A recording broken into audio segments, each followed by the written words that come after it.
So,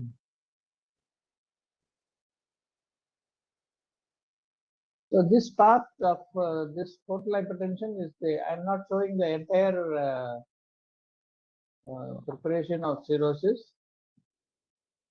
So here, what are the systems involved in the liver disorder? So this is a very important slide which you can see because with the preoperative evaluation you have to assess all these systems. So hematologic, renal, immunologic, cardiovascular, nutrition, pulmonary, neurologic, and because of these changes in these things, what are all the changes that happen in this? Thrombosis, bleeding, impaired wound healing, infection, encephalopathy, acute kidney injury or ATN, hypoglycemia, hyponatremia, ARDS. So these are all the complications that can be. So this sort of flow chart will be easier for you to describe and write about the various systems that are involved. And the risk classification is done mainly MELD for liver transplantation. So you need not write too much about it. CTP scoring, albumin, platelet count, ascites, encephalopathy, varices, and portal pressures are all important cirrhosis-related risk factors. Surgery-related risk factors, emergent versus selective. This being clearly given as a splenorenal or adrenorenal shunt, it is done only as an elective procedure. So the question of emergent surgery is not there. You have adequate time to prepare the patient. Type of surgery, complexity of the surgery. This is a vascular procedure, so you have to anticipate blood loss. And duration is likely to also be quite prolonged. Intraoperative blood transfusion may be needed, and facility volume and complexity. That also you have to take into consideration. Demographic comorbidities, age, sex, race, BMI, alcohol use, ASA class, functional status, associated diabetes, sepsis, or congestive heart failure. These are all the things, demographic related risk factors. So based on that, you have patient selection, informed consent, shared decision making, preoperative risk modification, preoperative management. Now, what investigations are needed? All of you know. So you can use TEG also here for assessing the coagulation profile instead of taking only the platelet count.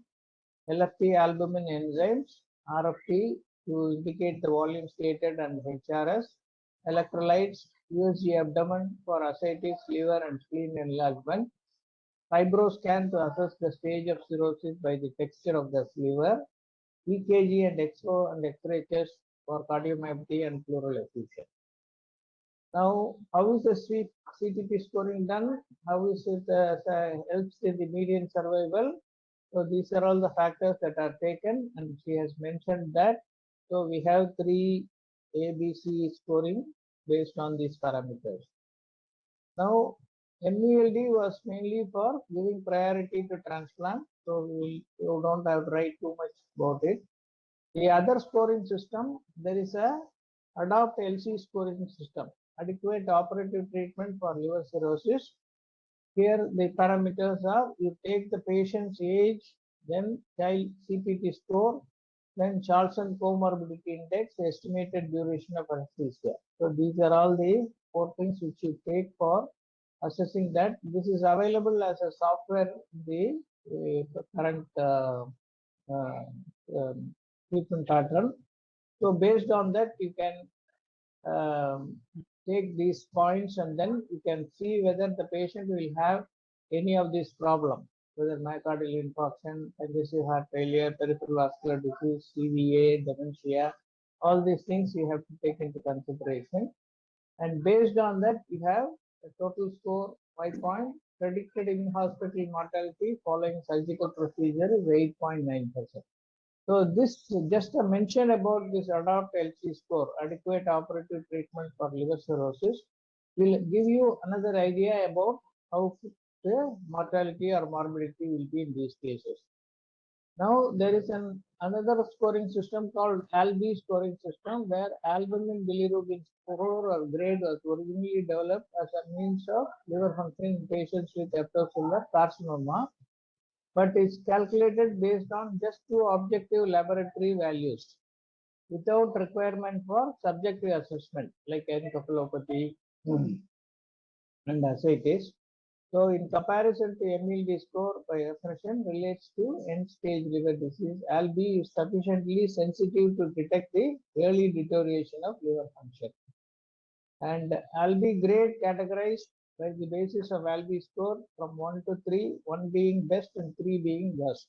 So this is a very simple scoring system using these two values alone, which is useful.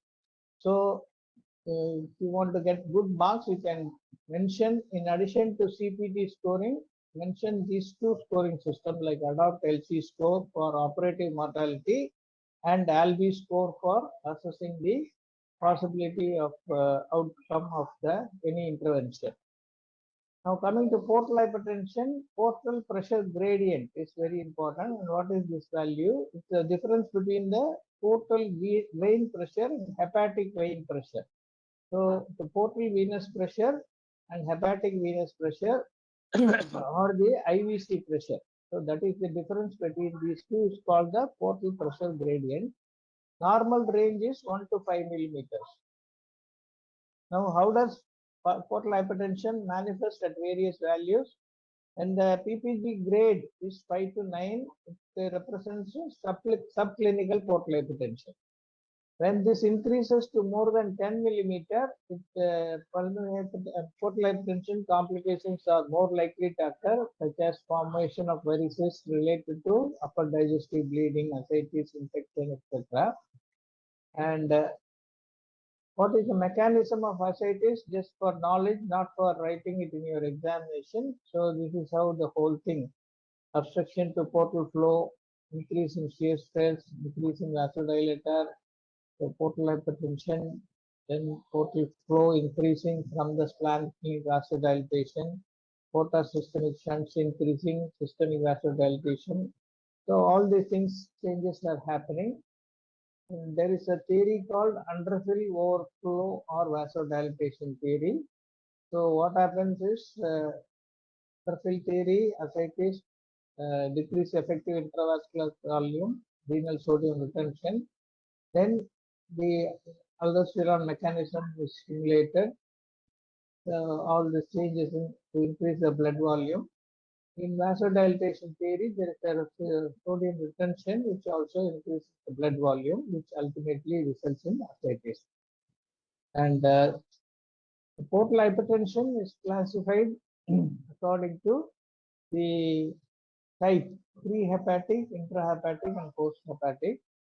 So pre-hepatic can be because of splenic vein thrombosis. This is very important because if the splenic vein is already thrombosed, there is no point in doing lienorenal shunt. So you have to assess. This can be done by your ultrasound investigation, and you can also measure the hepatic vein pressure measurement and measure all these values like the wedged hepatic venous pressure, pre-hepatic venous pressure, and hepatic venous pressure gradient. This slide gives you an idea whether the patient will be fit for the so-called lienorenal or splenorenal anastomosis or not. So that is why this slide I have put it here. So based on that only, surgeons will select whether they can go ahead and do the surgery. So the surgery and the prognosis, how it is there, it is based on the hepatic venous pressure gradient, portal pressure gradient.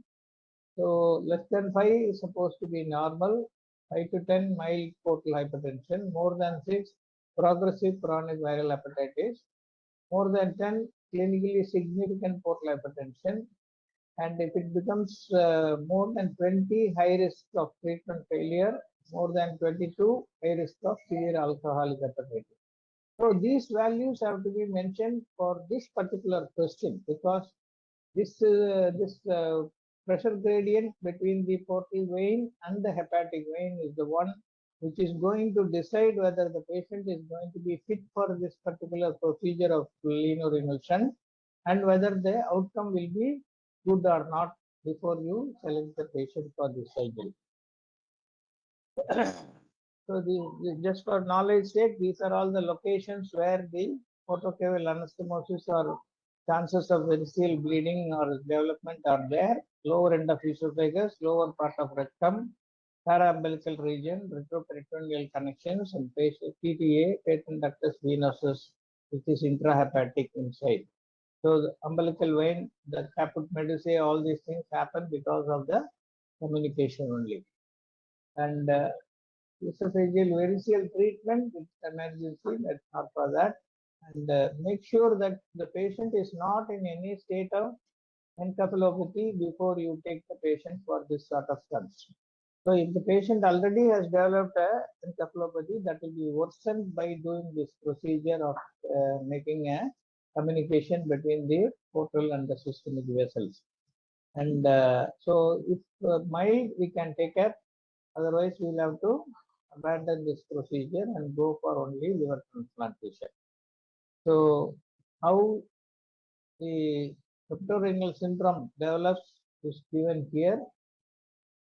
The treatment principles are for liver cirrhosis, ultimate treatment is liver transplantation. But for portal hypertension, the preferred treatment nowadays is TIPS. And if it is not possible, or if the surgeon is still insistent on doing some sort of shunt procedure, then you have to make a communication between the portal system and the venous system, either with the hepatic vein or the renal vein. And before doing anything, you must rule out the presence of any hepatorenal syndrome in this patient. And if it is already there, patient may need renal replacement therapy also. And rule out hepatopulmonary syndrome also, because this is a case of portal hypertension and cirrhosis liver. And these patients always have to make prostaglandins and interleukins, which are vasodilators, has increase in cardiac output. So these patients have cardiac pathologies like cardiomyopathy and pericardial effusion. Coagulation changes, these are more theoretical for this knowledge. You won't have time to write all these things. You can just mention that there will be coagulation abnormality. How to optimize? Now this is the point for the second part of the question. Nutrition assessed by lean body mass, serum albumin, triceps skin fold, and mid-arm sarcophagus measurement. Then hypoglycemia is likely due to diminished hepatic gluconeogenesis, and it should be corrected.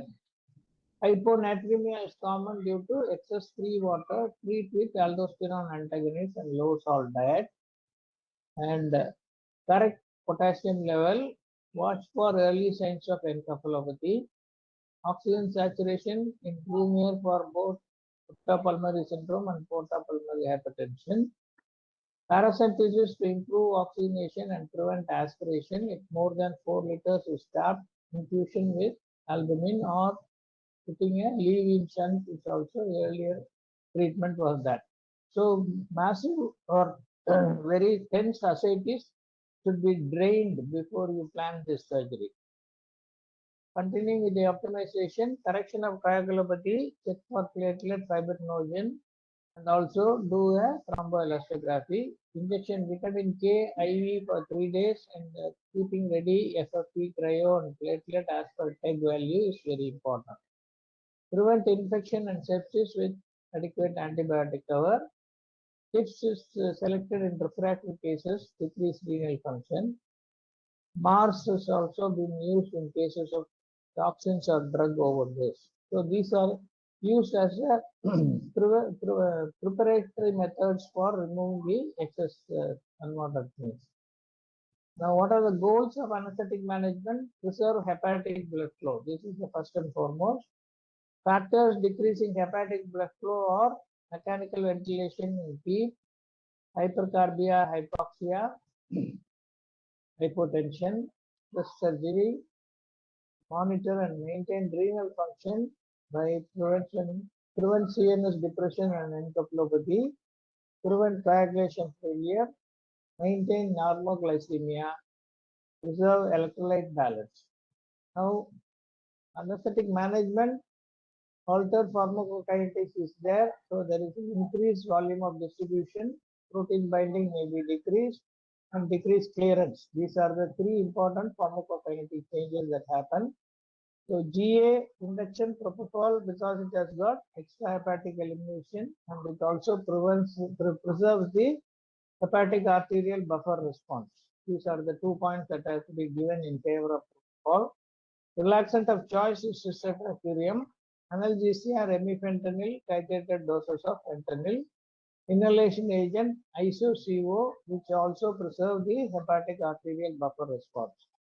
Reversal, you can give titrated doses of neostigmine instead of straight away pushing myopyrrolate 5 ml into the patient. Monitors routine in mild to moderate cases, invasive in severe cases. Regional anesthesia is safer if coagulation is okay and SVR is not too low, and if the level of block required is below T10 for isolated, especially subarachnoid block. But epidural, of course, titrated with a lower concentration with a selective sensory block, you can give even at a higher level. Post-op care, watch for features of acute liver failure like the altered sensorium or increasing jaundice, monitoring renal function, monitor coagulation, avoid infection. Paracetamol 2 to 3 grams is safer. LA techniques like your facial plane blocks and other things with lower volumes of local anesthetic can be given. And so that will be the points that you have to add to this question on